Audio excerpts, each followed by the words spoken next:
Film Twitter is still burning. I think film Twitter is gonna be in rehab after that one for a long time. It's just meltdown.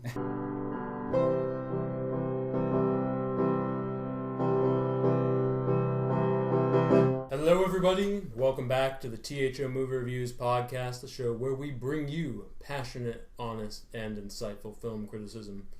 I'm your host, Bennett Campbell Ferguson, and I'm here today to host a podcast about product placement in movies, an idea that was suggested by our first panelist, Geoff Wallace.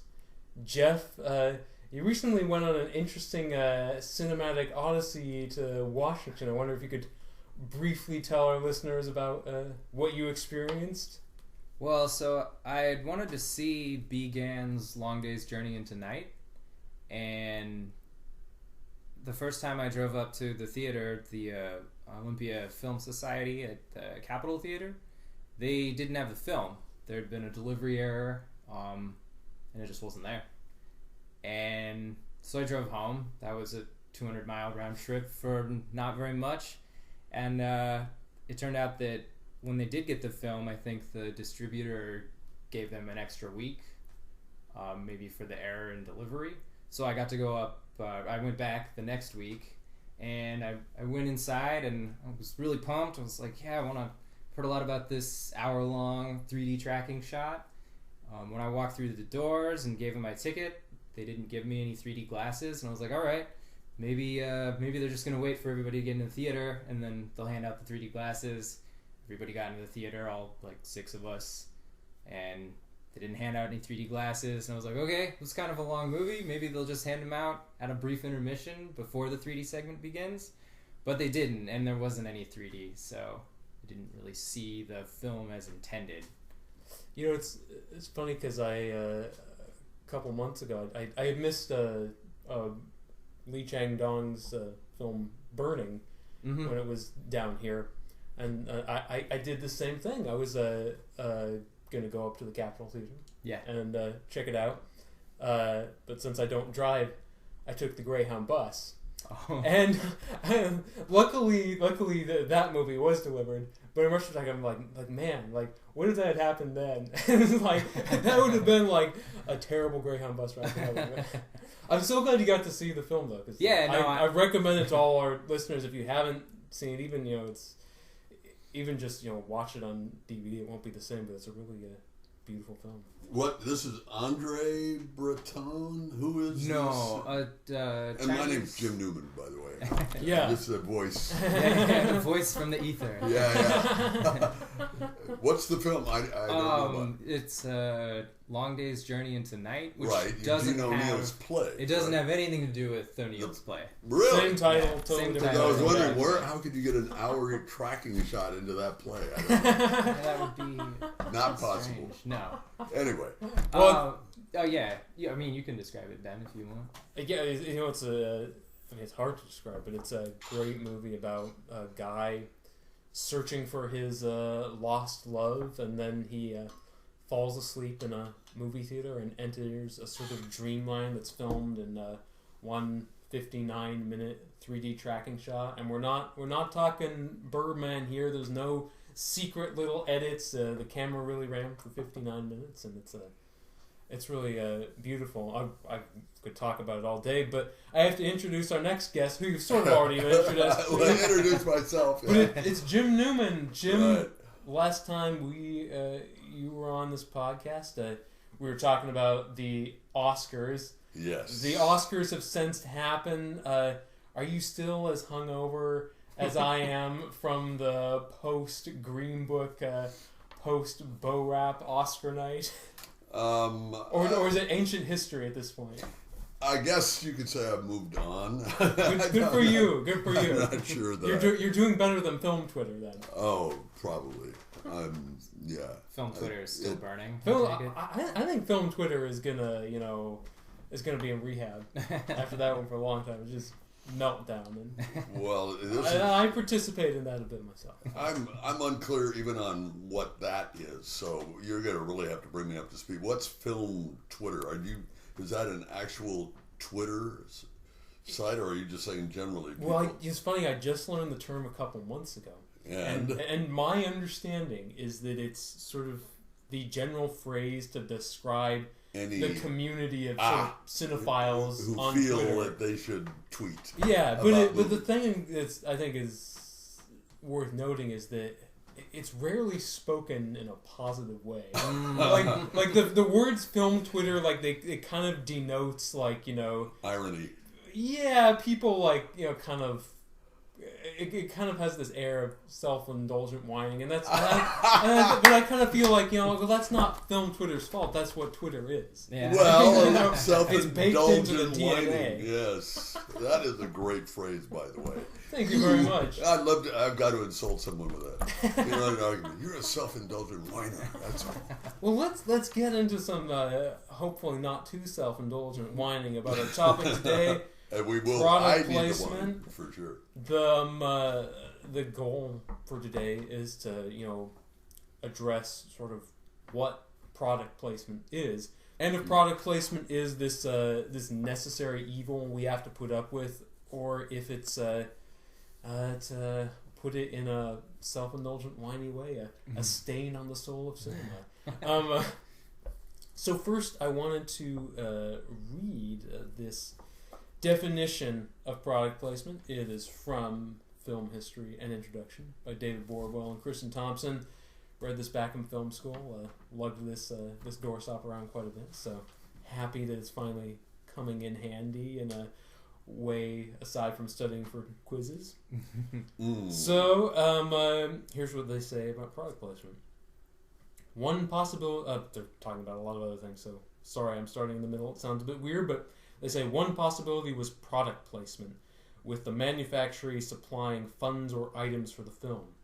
After E.T., when the on-screen prominence of Reese's Pieces candy pushed up sales, filmmakers wove more brands into their storylines.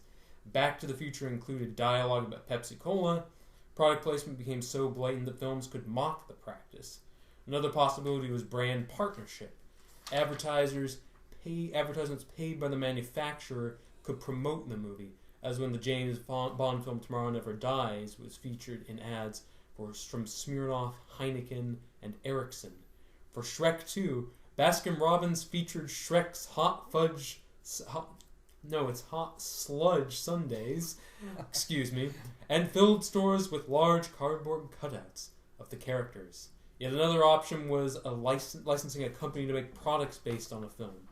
Parker Brothers produced Lord of the Rings themed versions of Monopoly, Trivial Pursuit, and Risk. Well, obviously we're going to be talking about more the first part of that product placement, which they describe as a manufacturer supplies funds or items for the film. A product is incorporated into the film in some way. I guess the first thing I want to address is, do you guys have anything to add to that definition? Or general thoughts on product placement as we kind of get into the big picture and then drill down later? Well, maybe this is something that will come up later. But what goes through my mind is product placement can be a negative if it takes you out of the movie, and absolutely that series of phrases, that paragraph you read, doesn't really talk about its impact, I guess. Just says what it is. And I have no argument with that. No, I agree that, maybe ideally it shouldn't be noticed. It shouldn't be too obvious. Yeah. I'll just throw an obvious example out. The Converse All-Stars scene in iRobot. It's almost shot like a commercial. It's set in the future, but it's set in the future, but he's opening a pair of Converse All-Stars that I totally forgot about that. I saw that movie, but they came out the year the movie was released. Anyway, he takes them out of the box and he admires them, and it's the film stock or the lighting makes the shoes look very glossy, and then he puts them on and laces them and slaps his hand against them like he's brushing off dust or something, even though they're clearly totally clean, and then he calls them weird, a thing of beauty. And then there are comments throughout the rest of the film where people were like, "Oh, nice shoes." Nice shoes. Yeah, that's probably an example where it takes you out. And it did take you up. I've never even seen the movie, but I've watched those scenes and they seem very clunky. I did see the movie, but I forgot about that. Yeah. I guess it was in middle school, but yeah, it was. I'm almost ashamed of myself that I didn't remember that because that sounds that just sounds so like insanely gratuitous. I mean, even for this kind of thing. I mean, because none of us I think are strangers to gratuitous product placement, but there's a big difference from a scene in a bar where there's maybe a Budweiser sign on the bar. Yeah. Well, a lot of bars would have that anyway, so it's kind of product placement that naturally fits. Yeah. But what you're talking about is a whole different kind of thing. I mean, literally almost not just having the product be set decoration, but like literally stopping the plot to sell something. And yet, neither you, Ben, nor I remember that as an offense, which suggests that it didn't take either of us out of the film. Well, I mean that also speaks to the sort of insidiousness of the whole game, because because they don't want us to be aware that we're being sold something, right? But I mean, Skyfall was legendary for having a huge amount of product placement. A lot of Heineken in Skyfall. Yeah. I don't think MGM, Sony wanted us to specifically go oh, that Heineken looks pretty good. I think they wanted to kind of plant that seed in your brain oh yeah, Heineken. And the next time you're at the store, oh, Heineken, yeah. That's that James Bond thing. I mean that's oversimplifying it, but well, do you guys see any value in the theory that Converse, as opposed to Nike or any other shoe company, has a special place in the hearts of the culture just because it was a tennis shoe before running shoes were cool, before Nike made them cool, and so Converse is unique, and for that reason, and this is just speculation on my part, I think I kind of feel that way myself, that it's okay for Converse, but I understand I'm on thin ice. Do you agree that might be true, that it's such a cool brand because of its history that it's okay for that company but no other? I mean, I don't know, but Converse have a special place in my heart. I wore them when I was a little kid. Yeah, I had them too when I was a kid, and then later on, not currently, but yeah, no, it's almost like it's playing off a double nostalgia. True, exactly. That's a good way to put it. Yeah. Well, it's kind of funny. I mean, in a weird way, does a brand like Converse, in an odd sense, seem, more wholesome than I don't know, say in the next Batman movie, Robert Pattinson drives a Ford Fusion for some reason. For some reason that wouldn't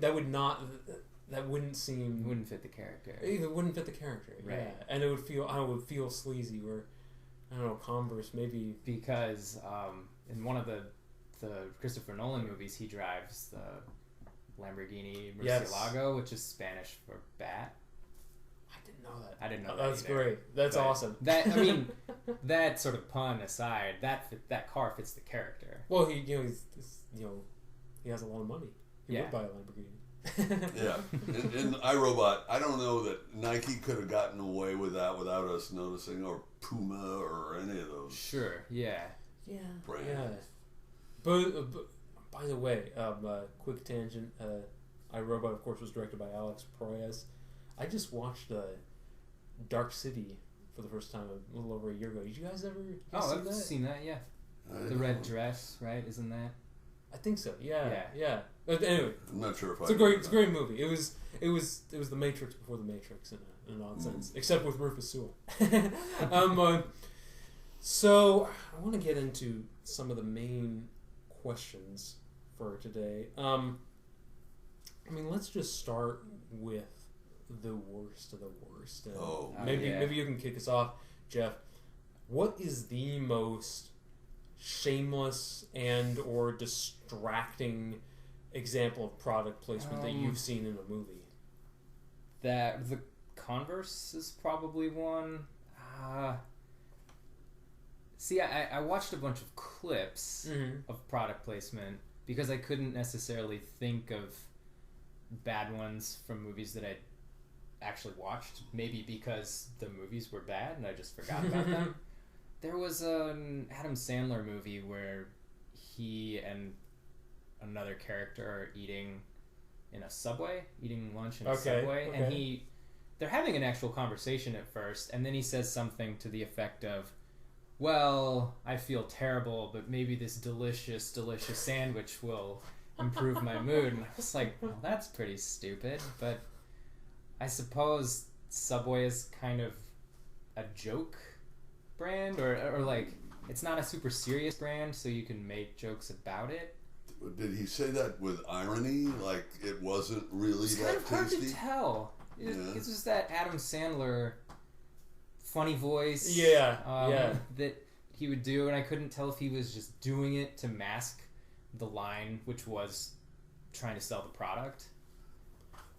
But it didn't seem very smooth overall. I mean, it sounds, ultra gratuitous, and it kind of it's kind of funny. Like, I mean, you couldn't necessarily do that in a Paul Thomas Anderson movie. No. No. Which is funny since Adam Sandler wasn't a Paul Thomas Anderson movie. The funny thing is, I think the sort of stereotypical Sandler movie that we think of, like something like 50 First Dates, for instance, where he's like playing a super crude, obnoxious, insufferable character. He can kind of like get away with that stuff there in an odd way because he's just sort of reveling in kind of cheesiness almost.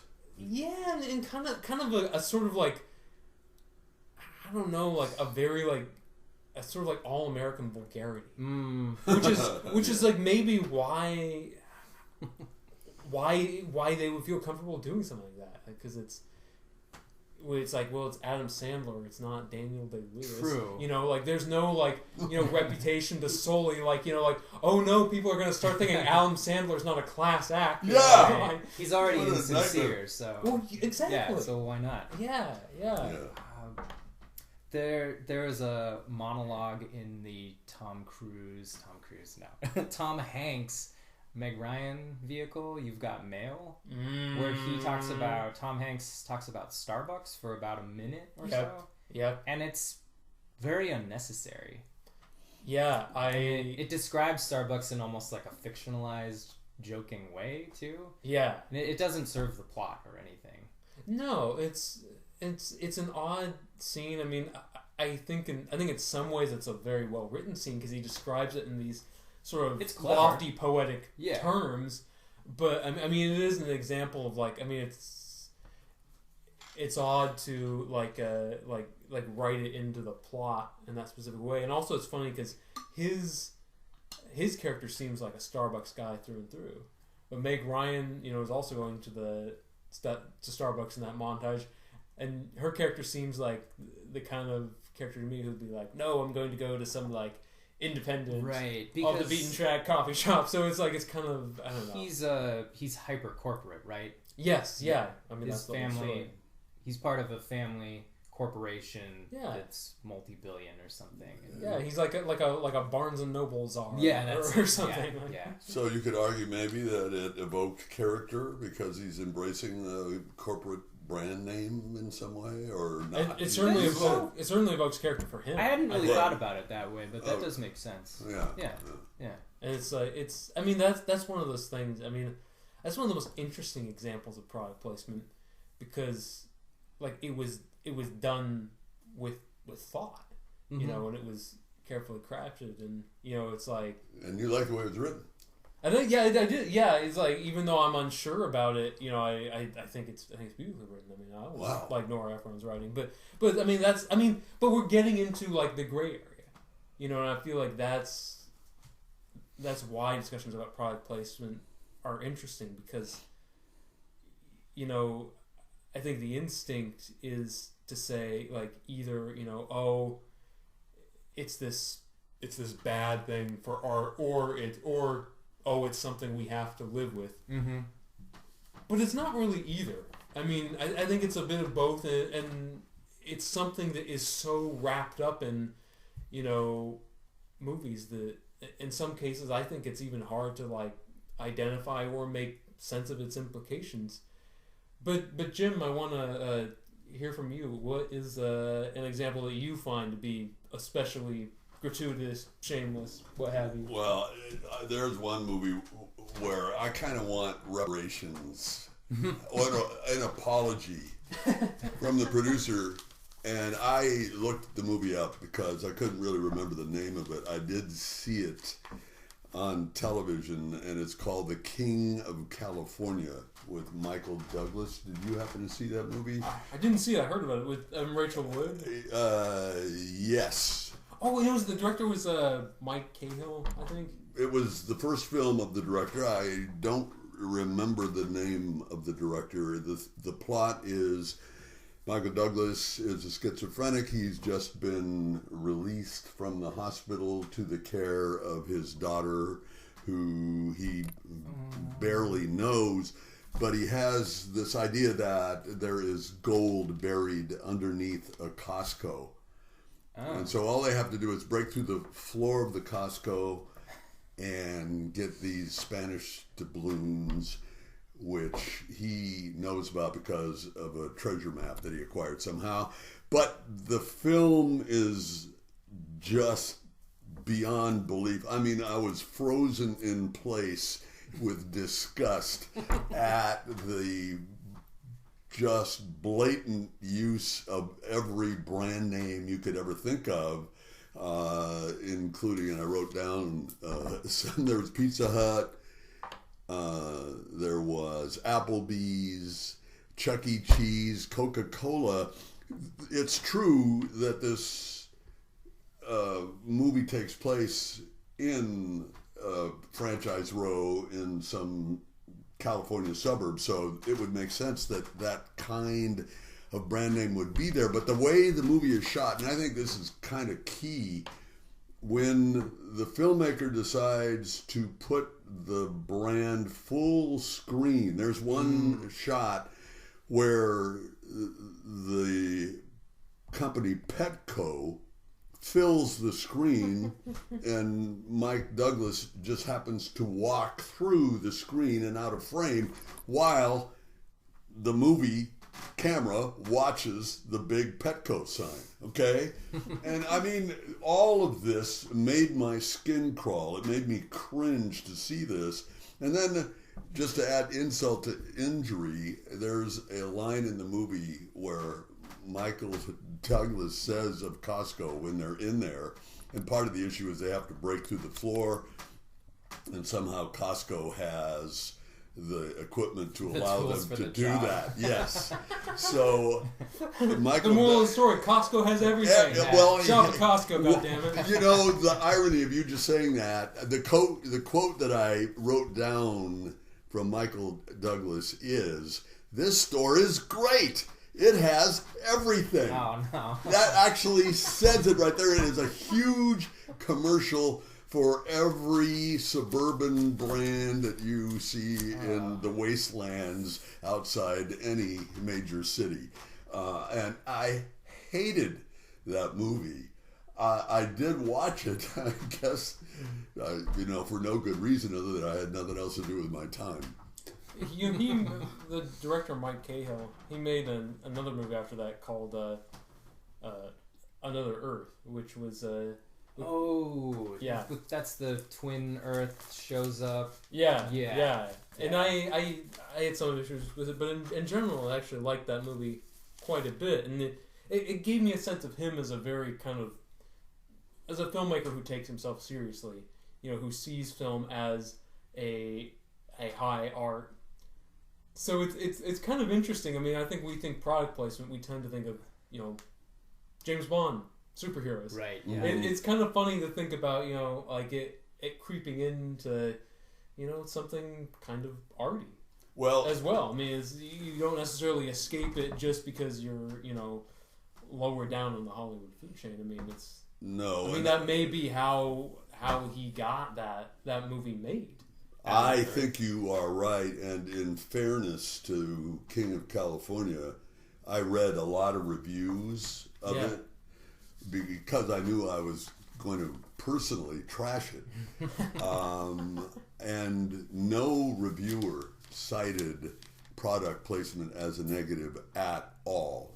In fact, some reviewers, the minority, said that it was sort of a dull, unimpressive film, but most people found that it had heart, that it had warmth, that the relationship between the Michael Douglas character and his daughter was real and vibrant, and they had really positive things to say about the movie. But it took me out of it.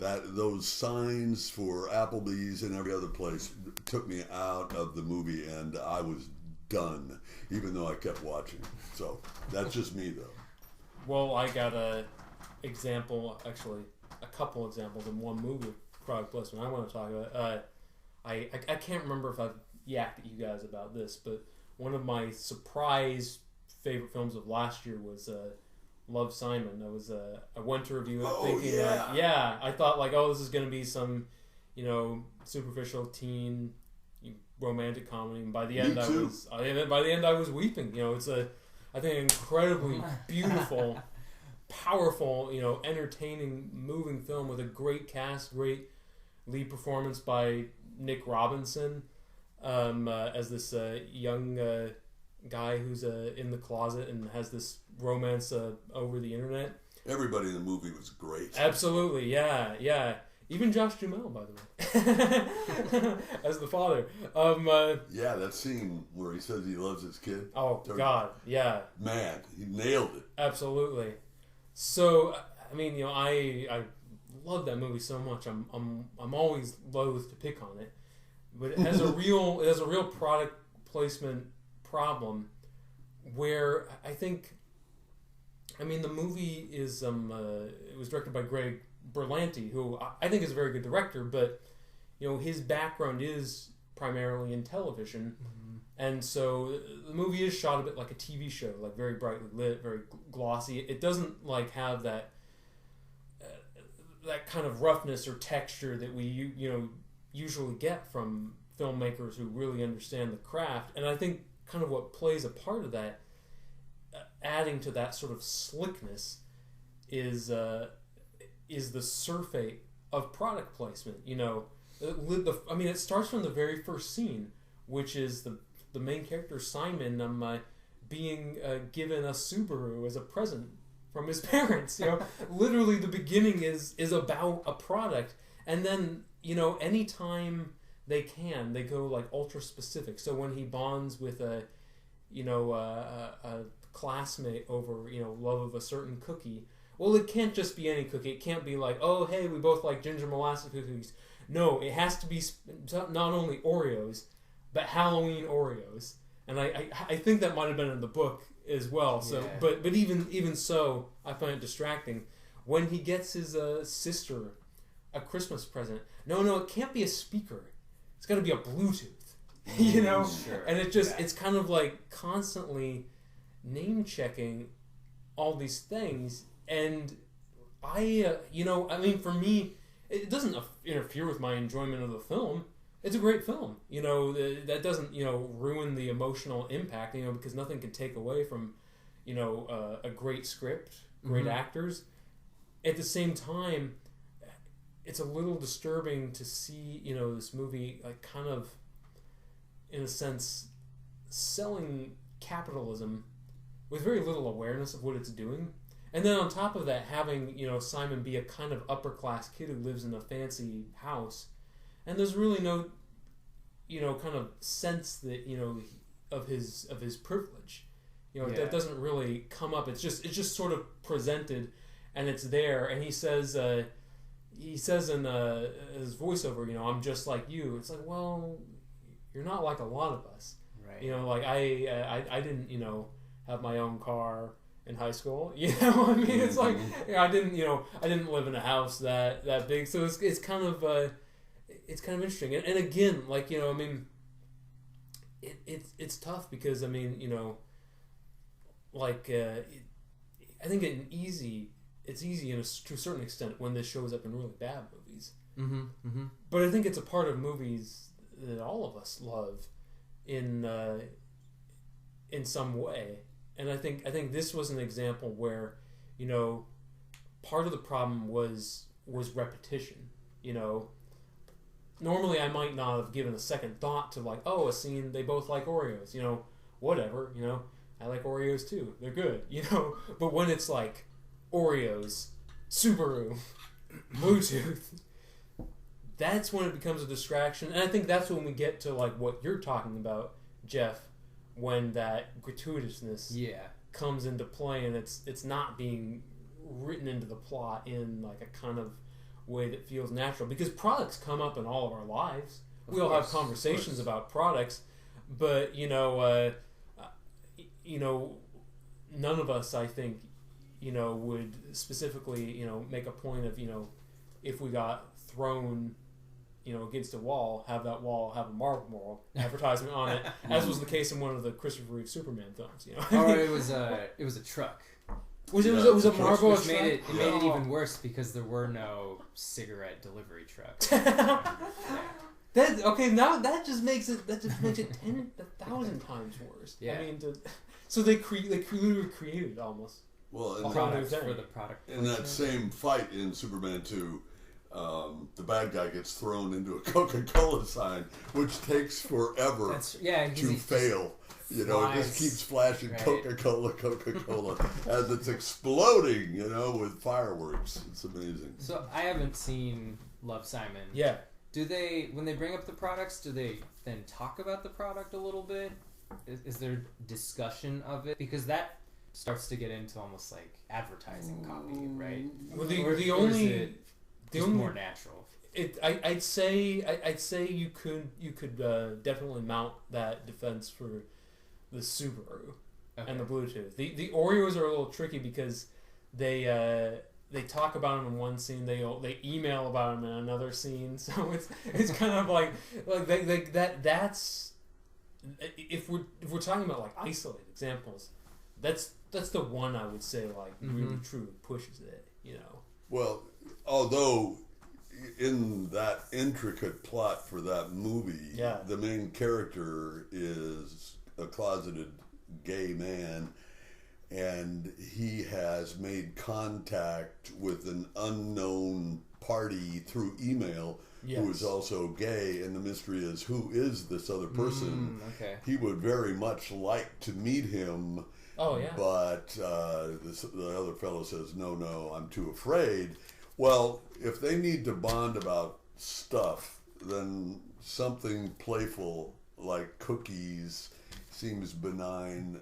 And that is a good entry point for a conversation. Yeah, and I mean, it's tricky because I love the movie, and it was a low budget movie and a modest hit. I imagine. And it's a movie that a lot of studios wouldn't make. Right. So if, selling some Oreos was what they had to do to get it made, I mean, honestly, I'm okay with that.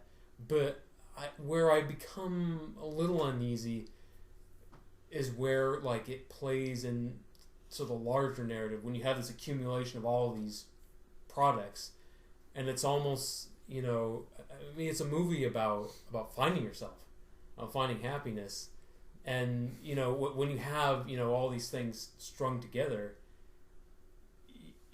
it almost seems like it's saying that buying these things is like a part of that path, and I don't think that's like a malicious thing.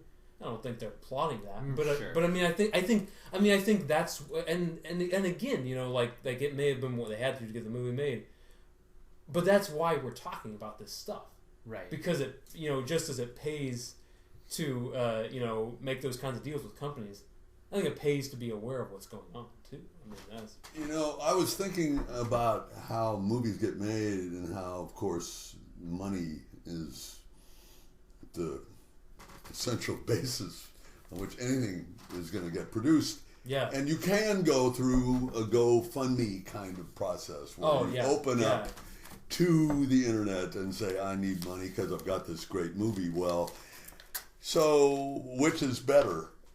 I have to say that when I get these messages and they're asking me for $25 or $50 to help them make their movie, it's like, why? Why should I do that? But the choice does seem to be something like that. I mean, would Paramount, I think it was Paramount that made the movie we're talking about. It was Fox 2000. Oh, it was Fox, thank you. Which, by the way, Disney has, since they acquired Fox, they shut down the Fox 2000 division. So which is sad because they were a division that took a lot of chances. So yeah, that was a risky film to make. Absolutely. But would it have been made if the producers had gone to the internet and asked for money? Well, I want to speak to that really quick because I think you bring up an interesting point. I mean, obviously, crowdfunding has changed not the movie, just the movie game, but a lot of games. But one thing I find is kind of interesting was the second film that Zach Braff directed. I think it was called "Wish I Was Here" or some other bland, unmemorable title. And like he crowdfunded that film, and even though he's rich and could have made it with his own money, but whatever. But I watched that movie because I saw the trailer and I was like, this looks like the kind of stupid thing that I would fall for. Looks sentimental, looks charming. Couldn't have been more wrong. Watch the movie. It was heinous. It was really? It was like fingernails on a blackboard. Oh, that's hard. It was like several sets of hands and fingernails scratching on a blackboard. And one thing I came away realizing was like, gosh, if he had pitched that to any studio, let's just say Fox Searchlight, since they did his first film, Garden State, I'll bet you Fox Searchlight would have said, get the heck out of our office. This is a terrible script. We don't want to make this. So, I mean, look, we're talking about kind of the dangers of the quote-unquote system, but there are benefits to being accountable to the system. I mean, they can stop, they can, choose not to give money to prospects that are obviously really dubious. Okay, so you're saying it is actually crowdfunding site is less preferable than actually having product placement as a way that the film studio can recoup some of its investment by, in essence, selling, a shot of a Subaru or something like that. Is it better in your view, globally better than crowdfunding? That's a really good question, and I don't know that I could definitively answer it, but I think that, I think crowdfunding, and speaking strictly in terms of art, the benefit that people who do it see, that filmmakers see, is more freedom. You're not beholden to the suits. And look, the quote unquote suits, in a lot of stories they are the villains. They're the people at Universal who passed on Star Wars. They're the people who wanted to cast Ryan O'Neal in The Godfather. But I mean, they're also they're also the people who sometimes stop really stupid ideas from coming to fruition. Yeah, well, that's so. True. I mean, I think look, I'm sure there are examples of crowdfunded films that are masterpieces, but I don't think more freedom automatically means that you're a better filmmaker. Well, can you actually think of a crowdfunded masterpiece? No.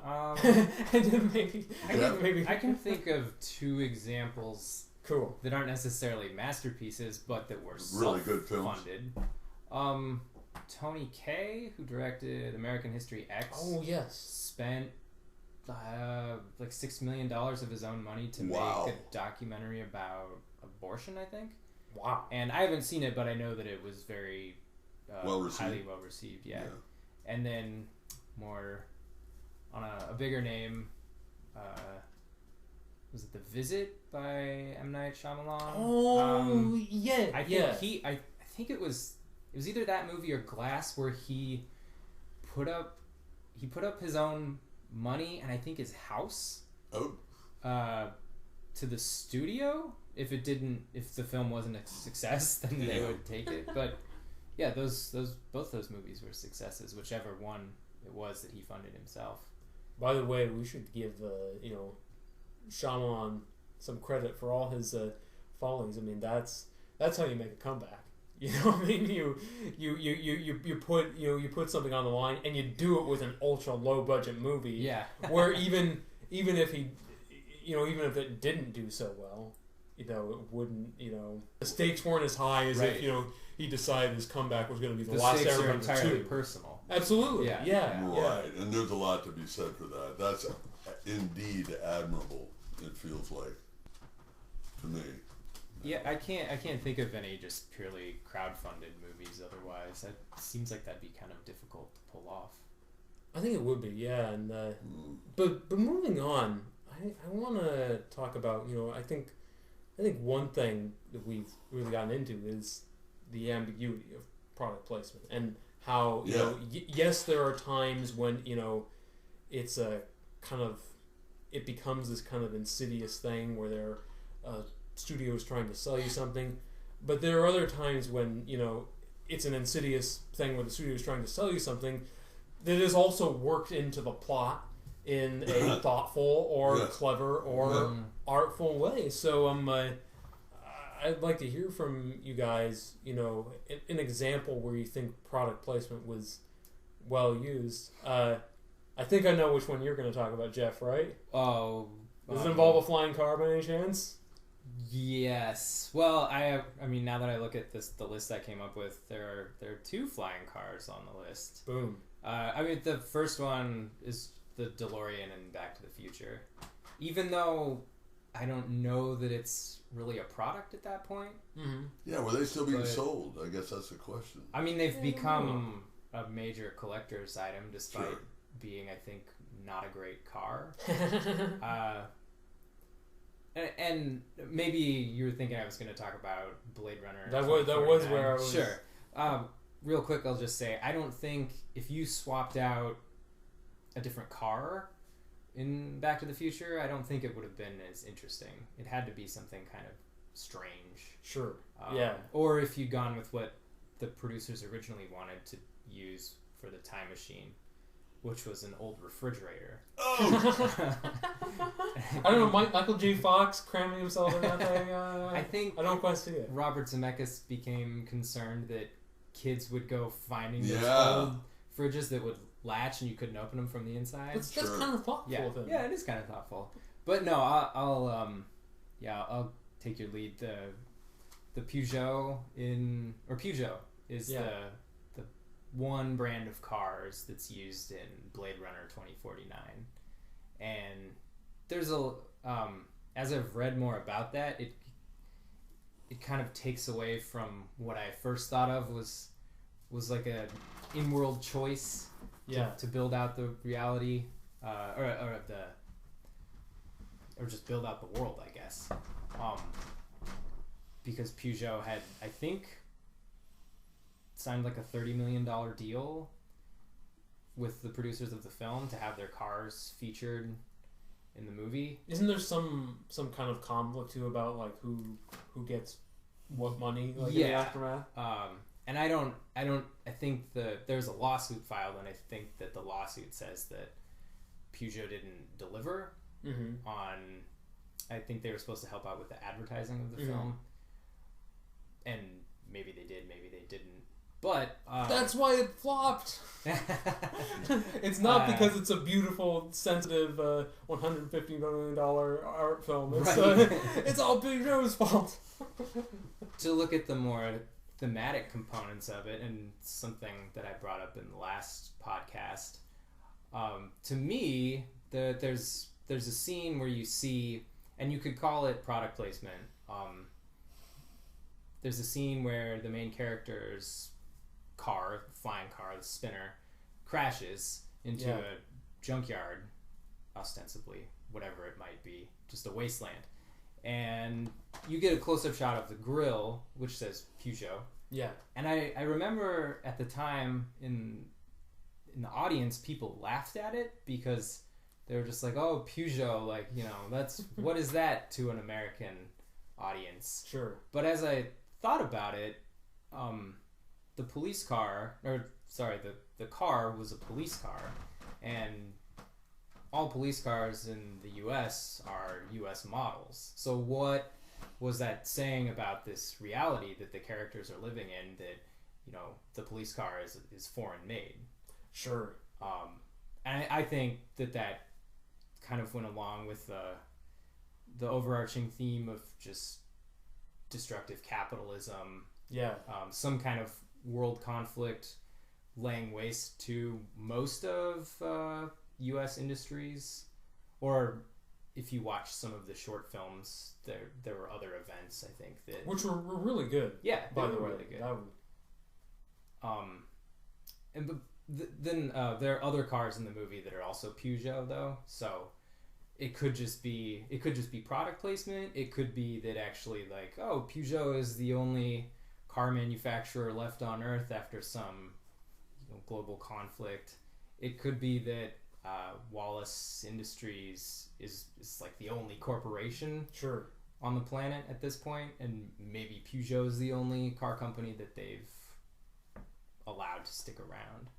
But either way, like, just this simple, the way the product was applied in the movie got me thinking about what the reality of the film was actually about, what its world was about, you know, what sort of commentary the filmmakers were making by using that product.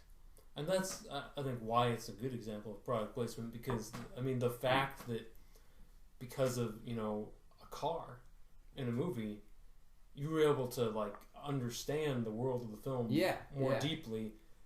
I mean, you know, that's a way of, like, kind of, you know, effectively using an advertisement to say something more. And, like, and especially, like, you brought up the idea of that it's a foreign car, you know, and,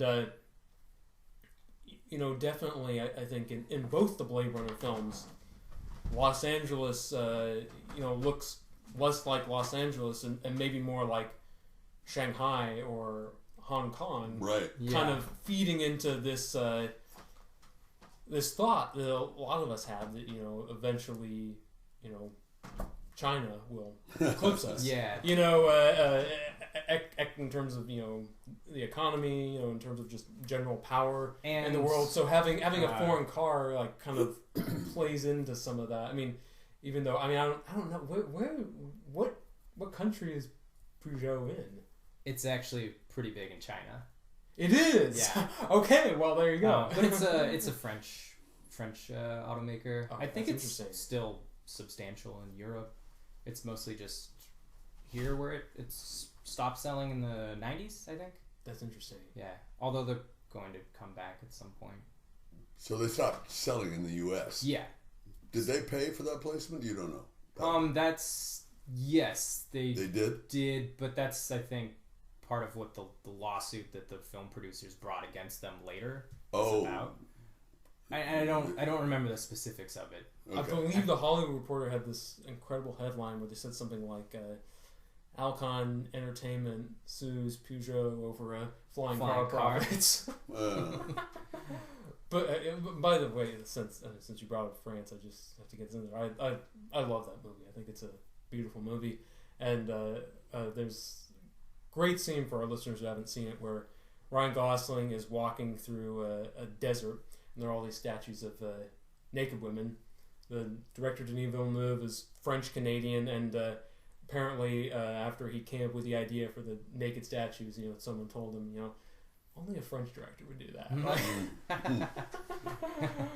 But I love your example of great movie, great example of how to, you know, how to do product placement and write in a way that serves a vision. Yeah.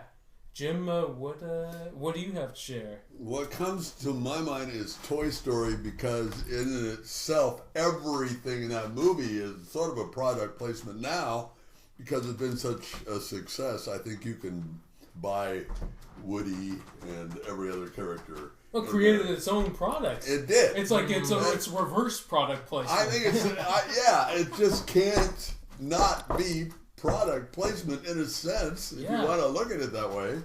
But it's okay, it seems to me, because I agree. It changed the culture, and I understand that Toy Story 3 really helped out Mattel, because Barbie was in decline, the Barbie doll was in decline, but Barbie and Ken, a Barbie and Ken gift set is a big part of the plot of Toy Story 3. Oh, yeah. And it boosted Barbie sales by 6%, whereas for the company as a whole, it was only that year a 3% increase in sales. So it definitely did function as product placement there. But Mr. Potato Head, from the very beginning, you could say, I mean, sure, I doubt anybody really paid big money to boost Mr. Potato Head, and I don't really know what company manufactures it. I don't know. I think Mr. Potato Head's worth it. So that comes to mind for me as a movie where there was a lot of that. And, I just want to say one thing about Toy Story. Yeah. That's a great example of sort of shall we say, products and pathos. I mean, the idea of telling the story from the perspective of the product. Absolutely. I mean, that creates this sense of, brings up all these things about, isolation, community, inner life. Obsolescence in a sense. Yeah, even to a certain degree, slavery, we could argue. I mean, it was a powerful conceit that never lost its power. But sorry. Well, another one, Harold and Kumar go to White Castle. I thought of that one too. Yeah. Yeah. Which is, I mean, because the movie's so silly that they really go all out for a relatively small franchise chain of fast food. White Castle, regional really. I don't even think they're national in scope, that company. But the way they just slobber over how delicious the White Castle burgers are is amusing to me, and it doesn't rise to the level of disgusting commercialism to me, because it's so apparent already that it's a weaker brand. It isn't going to conquer the world after this movie. It's going to stay what it is, and so it's all in the nature of good, clean fun, in my view. Well, it's not like Harold and Kumar go to Burgerville. No! That was for some or reason. McDonald's. Can you imagine that? McDonald's? Yeah. It's just, I mean, that would just seem too crass. It would be very crass, yes. Maybe because White Castle is like it's the wording of it too. Like it's not like Burger Castle or something. Like it's like, well, it's white and castle, like they are just two normal words. Like it almost sounds like just a regular place out on the landscapes. Exactly. Like an actual castle. Yeah. I don't know if you've ever seen a White Castle burger. They're like 2 inches by 2 inches. They're small and kind of square. They're right? small and square and very greasy. They're called sliders because they slide right down your throat with all the grease. It's the kind of food you would be looking for after a night on the town where you drank too much. Yeah. You fill your stomach with grease. I don't know if this helps a hangover or not, but the theory would be that if you add the grease, then it dilutes the alcohol and you're better off. At least that's why some people frequent them late at night. That is the White Castle. I was just reading about White Castle in the New York Times this morning. What about it? Well, it was an article about this veggie burger. It's really popular. Oh. White Castle sells them. Apparently, they're running out. Since Really? Is it the Impossible? Yeah, it's the burger? Impossible burger. Yeah. Well, isn't that everywhere now? The I Impossible. feel like it is in a lot of places. Yeah. I just read something not too long ago about I think it was a Burger King in Brooklyn. Maybe was they'd run out of the Impossible patties for their Impossible Whopper for caviar deliveries or something, and they told the drivers that they had switched the burgers, but then the drivers didn't inform the customers. Oh, no. So the customers wound up eating meat instead. Yeah. That's sneaky. That's super sneaky. And evil. Oh, no, not evil. Really. This podcast brought to you by Impossible Foods, by the way. Not really, but if they do want to sponsor us, I'm not going to say no. Or, another possible sponsor for you would be Blue Microphone. That's right. We're recording on a blue snowball. So you'll notice the high quality of and the audio. the sound quality is richer, Brought to and you by deeper, and subtler. And that's product placement, isn't it? In a way. We're demonstrating. Yeah. All right.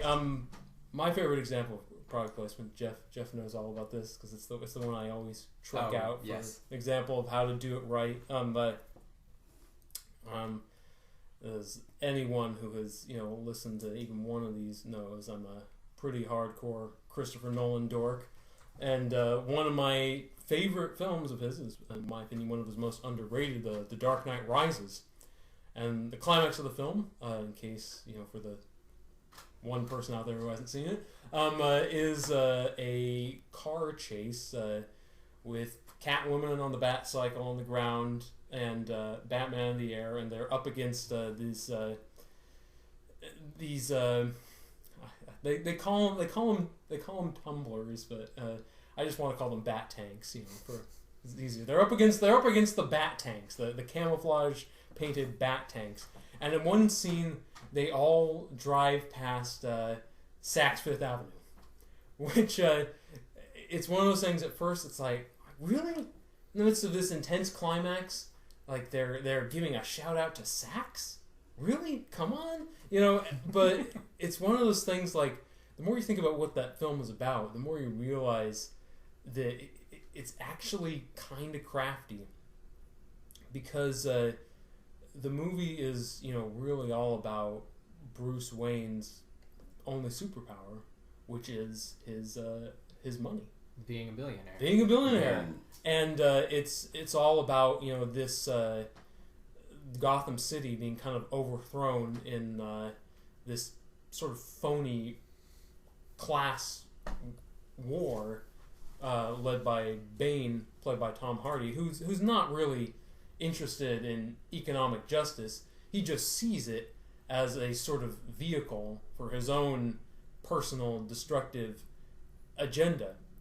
So the tricky thing about the film is that, when the dust settles, when all this is over, the city is going to go back to being what it was. There's still going to be inequality. People are still going to suffer. And that's why it's important that you see, this kind of garish symbol of capitalism in Saks right there in the climax to kind of remind you, like, this is still there. Even if Batman wins, that's not the real fight. And I don't know. I always come back to that example because I think it's. I like the slyness of it. It's something that, like, you go, oh, that's weird, and you think about it, it's like, wait a second, one of the most meticulous filmmakers in the business didn't just randomly decide, like, oh yes, I think a little shout out to Saks would be nice in this moment. It's like, no, it was chosen deliberately because they could have driven past a Costco. They absolutely could have, but they chose like one of the most kind of decadent brand names they could. And so I like that, and I feel like look, I'm sure they got paid by Saks to do it, but at the same time, it's like I think they made it work to their advantage, and I think that's always kind of the fine line you're walking with with these movies. You're to get them made to a certain extent, it's a lot of money. You may have to sell your soul to a certain degree. But then again, if you can do it in a clever way, if you can do it in a way that makes audiences even think about these issues and think about brands and think about their role in art, well then, you kind of get paid back in a certain way. Yeah. Yeah, and if you're a good director, you can make your film just because of the spectacular nature of the acting or the plot or just the drive of the film. You can rise above any distraction like a prominent product placement, really. Absolutely. Yeah. I think, and... Big if, but... It is a big if, yeah. But, I was thinking, as I was preparing for this podcast, I was thinking about, Lost in Translation was my favorite film of all time. Suntory Whiskey. Oh, yeah, I was thinking about that. I was thinking, that's product placement, but it's like, what if it was just some random made-up whiskey brand? It wouldn't be as good a joke, it just wouldn't, and that, kind of turning Suntory, into a punchline was, I think, I don't know, I mean, a lot of these, again, these brands, they're bound up in these movies, for better and worse, which is why, for our final question, I do want to ask you guys, and how do you feel about product placement as a whole? Is it something, when you look at movies, is it something you kind of grudgingly feel like, well, maybe it's not good per se, but we have to deal with it? Or do you feel that, if we could somehow live in a utopia where directors don't have to make those choices, that film as a whole would be a healthier world? I think it's a potential pitfall that the director has to deal with, and an artful director can make it work for him. In 2001 Space Odyssey from 1968, they used IBM and Pan American Airlines, which I think increased the authenticity of the movie, because it seems as though, Pan American is a big airline that will never fail, and thus in 2001, of course, it will be flying the shuttle to outer space. And I guess ultimately it's because of the funding issue, because movies cost money, and that's one way to recoup some by selling placements. Then it's a challenge, and not inherently a negative if you have sufficient talent to overcome the potential for distraction. Jeff? Well, I was just thinking Pan Am, that's a prominent brand in Mad Men. I know we're not talking TV, but that's a series that I think would not have been nearly as compelling if they hadn't used real brands. Sure. I think there may be some fake brands occasionally.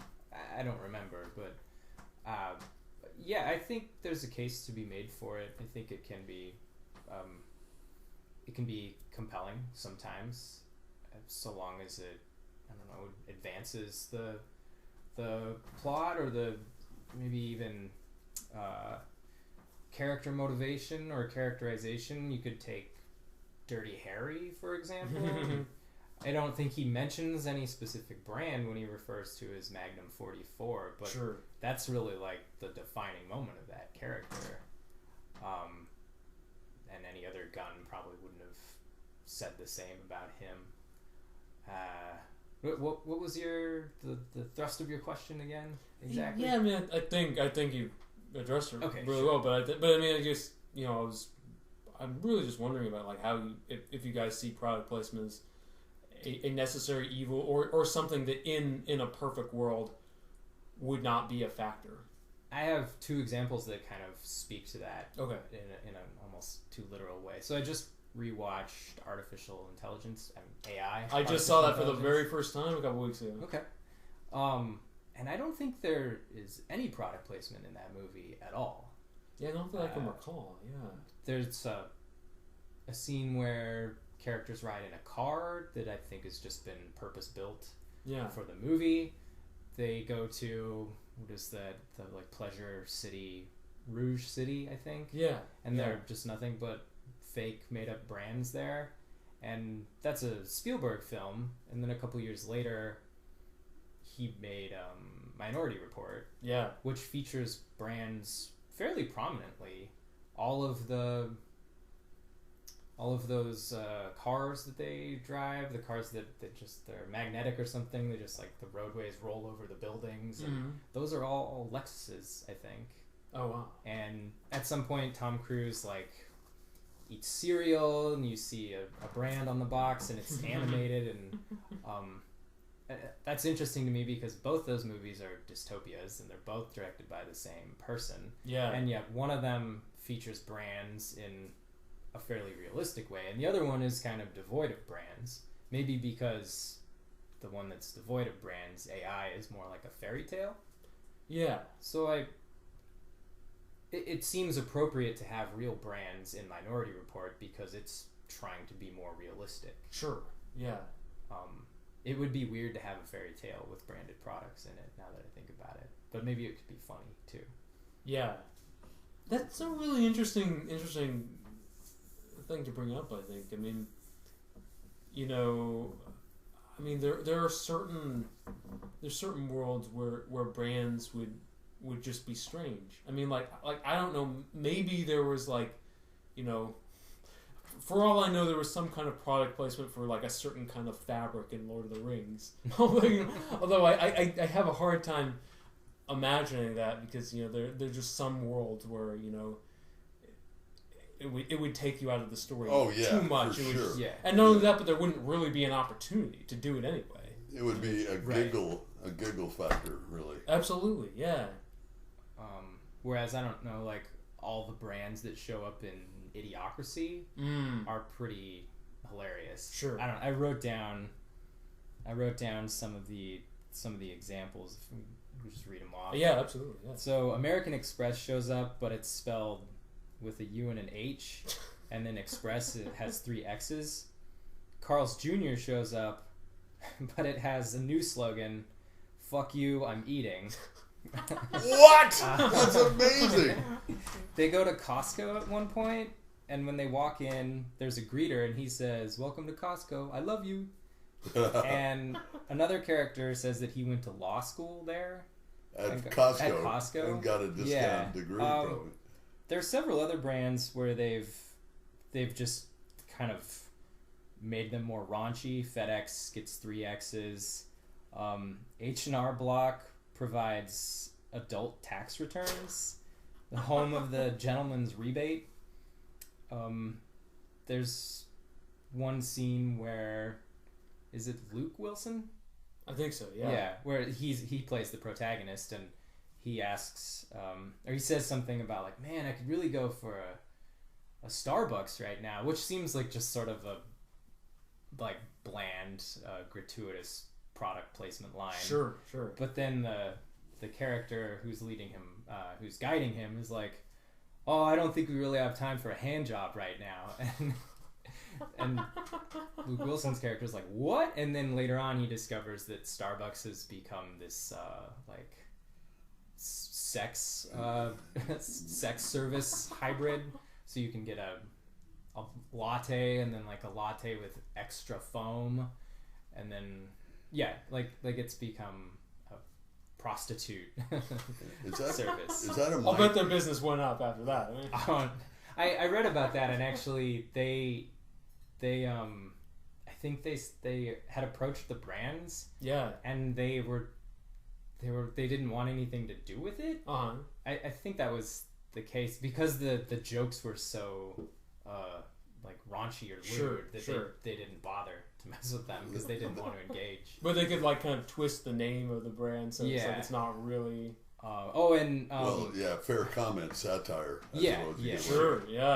Fox News shows up at some point, and someone on a graphic design website pointed out that the logo that appears is the same as the Fox News logo at the time the film was made, which I think in itself was sort of a meta commentary, saying like, yeah. Fox News is already as terrible as all these other satires. Fox News just endures. Yeah, it doesn't change, and that's why it's bad.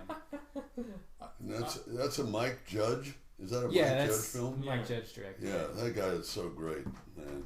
He is so prolific in his imagination, in my view. He can create that kind of absurdity out of what everyone experiences every day, but he sees it from a slightly skewed angle, and God, that's amazing. I have one more thing to say before we wrap up, but before I do that, you're right. You brought up the Carl's Jr. slogan, "Fuck you, I'm eating." Reminded me of years and years back, James Cameron was doing an interview about the Avatar sequels, and he said, "They're gonna be bitching. You're gonna shit yourself with your mouth open." What? And the article said, "Why don't they just put that on the poster? Nice. Have that be the tagline." But I think product placement to me is, to a certain degree, I feel like it's just something we have to deal with, and it's kind of wrapped up in movies. I mean, and it's wrapped up in one of the things that I like about movies, which is in some ways they're not like a high art form. Like, I love the fact that movies are, an art form where you can go see something that's really great for $10 at the mall. Mm-hmm. Like, you don't like have to pay, $30 to go to some really fancy theater. You could, but you don't have to. And I kind of like the sort of the basicness of movies, and the fact that movies sort of like deal with brands and have to deal with brands. I mean, that's sort of wrapped up in it. On the other hand, like I think it's very important to be mindful to have these kinds of conversations we're having now, because I mean, any kind of advertisement, like, no matter how seemingly benign, is really a form of mind control. And that is, it is a part of our society, and it's not, like necessarily evil, but it is something you have to watch out for. And I think movies in particular are a very, like, almost kind of scarily effective delivery system for that. Because you're lulled into it almost. Well, absolutely. Right? Because you watch a commercial. It's very easy to actively watch a commercial. They're selling you some some drug, a kind of cold medicine. This whole thing is designed to work me. Yeah, skew my thinking somehow. Mm-hmm. Absolutely, yeah. Whereas, like, I don't know, maybe you're watching a film like Inception, which is a movie I adore. They don't necessarily talk about what kind of cars they're driving in that movie. No. So you're gonna see the car, and it's gonna kind of subliminally have this effect, which I think puts the burden on the viewer to have their eyes open, because my question aside, we're not going to live in a utopia where there is no product placement. It will always be a part of art, and that kind of places this extra level of responsibility to be aware of that. To watch a movie like King of California and realize that Costco isn't just randomly in there. To note the difference between AI and Minority Report, and that one has brands and one doesn't, and to be able to talk about what that means. Yeah. You can inoculate yourself against this commercialism by awareness. Absolutely. Yeah. You can understand that it's happening. Yeah.